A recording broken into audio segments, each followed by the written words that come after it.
How to quickly tell if someone is emotionally unavailable. Let me make it very clear that this is not what you think it is. Have you ever met somebody that, I don't know, when you first met them, like you planned to go out to dinner or something, and over, a nice dark glass of wine, you learned everything about them in a time frame of, I don't know, 5 to 10 minutes. You just met them within that week. And that night you went out to dinner and you learned everything about them in a time frame of like 5 to 10 minutes. This is a key sign that they are emotionally unavailable. And I understand because this is going to seem rather paradoxical. And you might say, well, Chris, I learned fucking everything about them in a time frame of like 5 to 10 minutes, and it just was fucking incredible. How could you possibly say that they are emotionally unavailable? Because this is a dynamic of all or nothing. The likelihood that that intimate dynamic will sustain itself is slim to fucking none. Now, I will say that there is a disclaimer that there are probably a portion of people out there, much more on the rare side of things, that can actually sustain those types of dynamics. It's a very small percentage of people. But for a majority of people that you meet and you learn everything about them in one sitting, you learn who their first fucking partner was. You learn about the first time that they ever had sex. You learn about their fucking family of origin. You learn about their trauma. In one sitting, in 5 to 10 minutes, does it feel like they're fucking vomiting everything onto you? Does it feel like they have no boundaries? But you're quite enticed, right? You're like, oh my God, yeah, tell me everything, tell me everything, tell me everything. I want to know everything about you. I understand you might feel that way, but I want to make it very clear that it's not healthy. The likelihood that that dynamic is going to go from, which is what you experienced, or potentially are about to experience, everything.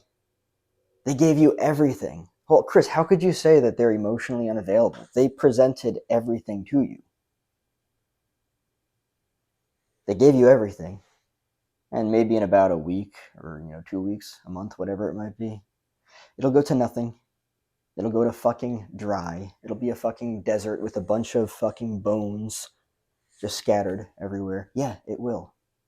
Why? Well, because they're emotionally unavailable. Yes, I get it. You might say, but Chris, they don't seem emotionally unavailable. They told me fucking everything. Yeah, it's kind of like a defense mechanism against their inability to actually maintain intimacy. Consider yourself like nothing more to them but a fucking narcissistic extension of them. You were just there as kind of like a new toy, a container to hold their fucking emotions. That's it. No, they didn't really see you as your own individual with your own needs and stuff. You were just there to fucking contain them. That's the reality of it. Yeah, the intimacy happened and then it was gone. Healthy intimacy doesn't just happen and then it's gone. It is a gradual, healthy unfolding over time where you gradually learn about a person. There are multiple layers of unfolding over time. Anything, usually, that, again, there are those rare cases, anything that happens fast is very likely to end fast. Anything that happens with speed is likely to burn to the fucking ground with speed. So yeah, they presented everything to you and it may have felt intoxicating. That could be a dynamic that you're very well used to, unfortunately, from an unhealthy childhood, where you learn that intimacy fucking happens really fast. But then what is the unfortunate opposite side of that? Nothing. And how does that feel? Does it feel painful? Is it painful but simultaneously comfortable and familiar to experience everything with somebody, but then to have that everything taken back? Somebody gives you everything. They give you everything, and then it's taken back all of a sudden. Some people that are emotionally immature are also emotionally unavailable. It's not good or bad or right or wrong. There's no shame or guilt here. There's just simply seeing everything for what it is. It's my desire to help people see everything for what it is. And if you don't understand emotional unavailability for what it is, the all or nothing extreme fucking dynamics, where you have an entire ocean presented to you, an entire fucking ocean presented to you with all of these intricate fucking waves, and then a bone fucking dry desert with nothing but bones. Do you understand that dynamic for what it is? I also want to explore the fascinating dynamic emotionally, the painful emotional dynamic that follows with that as well. Because when you have everything with someone in a very short period of time, yes, it's intoxicating, and yes, it's a very comfortable and familiar dynamic. You might associate that with love because maybe you were brought up believing that love is boundary violating and it is painful. Do you understand the boundary violations that come with fast intimacy? All or nothing. If you learn everything about a person's life in either 5 to 10 minutes, I mean, it'd be kind of difficult to cram everything in 5 to 10 minutes. Some people are capable of it. But even a week, yeah, you could learn quite a lot about somebody in a week. And I understand you might say, well, Chris, of course they're not emotionally unavailable. They presented everything. Yeah, I believe that it is a defense mechanism against the painful reality that they are incapable of healthy intimacy at the level of emotional immaturity that they're at.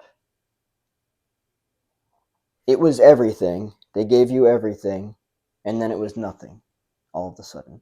Healthy relationships don't involve that. They involve gradual unfoldings of intimacy, and it continues over time. It's not a fucking mind-blowing party and then it's over. It takes time to unfold. A lot of people don't understand that emotional unavailability entails everything all at once, up front, in 5 to 10 minutes, and then vacancy, emotional vacancy, the hot-cold dynamic that was likely learned in childhood. This is how you can quickly tell, aside from the rare, small percentage of people that are capable of all of that stuff and sustain for a long period of time. They usually don't do that because that is unhealthy. So if you ever find yourself engaging with somebody who seems to be fast with intimacy, understand that it's likely to burn to the fucking ground just as fast as it started. And this means that they're emotionally unavailable because they're used to the intoxication. They don't know how to be slow with it. They're probably terrified of being seen. And I understand you might say, well, Chris, of course they're not terrified of being seen. They just let you see them. They're terrified that you're going to abandon them, probably because they have wounds of abandonment. They're terrified of letting things go on for so long because they're scared that it won't last. Fear is really driving it. Fear and a lack of healthy boundaries. That's how this whole dynamic unfolds. It's very important to see this for what it is. And so, yeah, emotional unavailability entails everything all at once up front in a very short period of time because they don't know how else to do intimacy. They don't understand the healthy, gradual unfolding of intimacy. They instead think that you're going to leave them, probably, And they just have you there as a narcissistic extension, like a defense mechanism against their own incapability of, in a healthy way, connecting on a deep level, which requires time and a gradual unfolding, not in one session for breakfast, lunch, or dinner. It takes time. And then, like, imagine, like, they just, like, let all of that out, and they're like, oh my God, what is this person going to think about me? And then they run. It doesn't matter what you do or don't think about them. It's their own doing. You can't stop it. I know that a lot of people try to. But that's how you tell if somebody is, aside from those rare cases of people that actually can sustain it, and that's different. But this is how you can tell.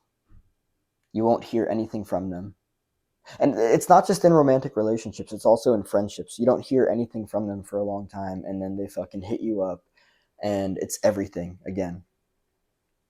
That hot-cold dynamic, that hot-cold behavior, that there and then not there, that is unhealthy. Seeing it for what it is important. By the way, if anyone is interested, I offer one-on-one coaching. I also do relationship coaching. I'm going to drop my email down below where you can contact me. That email is chriscbanish@gmail.com. Again, chriscbanish@gmail.com. For those that don't know, I can imagine there are a lot of people on here that don't know as well. I do a podcast every Sunday.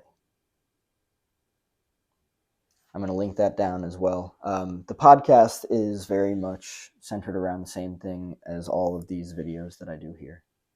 Usually just in longer form. So if you're interested, it's a podcast centered around personal development. So reach out to me if you'd like any coaching, and check out my podcast.